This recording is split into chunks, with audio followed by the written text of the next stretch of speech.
It is better to offer no excuse than a bad one. It is better to be alone than in bad company. If freedom of speech is taken away, then dumb and silent we may be led, like sheep to the slaughter.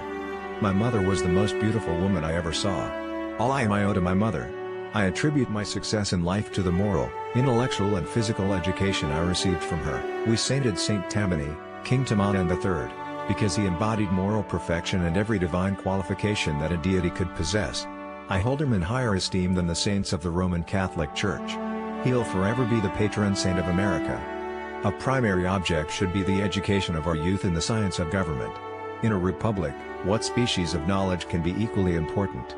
And what duty more pressing than communicating it to those who are to be the future guardians of the liberties of the country?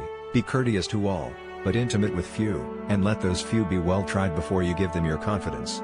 True friendship is a plant of slow growth, and must undergo and withstand the shocks of adversity before it is entitled to appellation. But lest some unlucky event should happen unfavorable to my reputation, I beg it may be remembered by every gentleman in the room that I this day declare with the utmost sincerity, I do not think myself equal to the command I am honored with. A free people ought not only to be armed, but disciplined, to which end a uniform and well-digested plan is requisite, and their safety and interest require that they should promote such manufactories as tend to render them independent of others for essential, particularly military, supplies.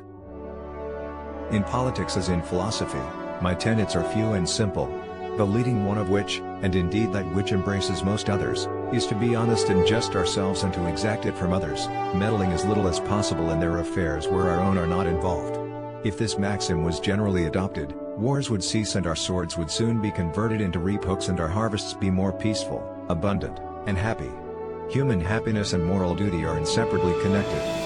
However, political parties may now and then answer popular ends. They are likely in the course of time and things to become potent engines, by which cunning, ambitious, and unprincipled men will be enabled to subvert the power of the people and to usurp for themselves the reins of government, destroying afterwards the very engines which have lifted them to unjust dominion. 99% of failures come from people who make excuses. I hope I shall possess firmness and virtue enough to maintain what I consider the most enviable of all titles, the character of an honest man. There is nothing which can better deserve our patronage than the promotion of science and literature.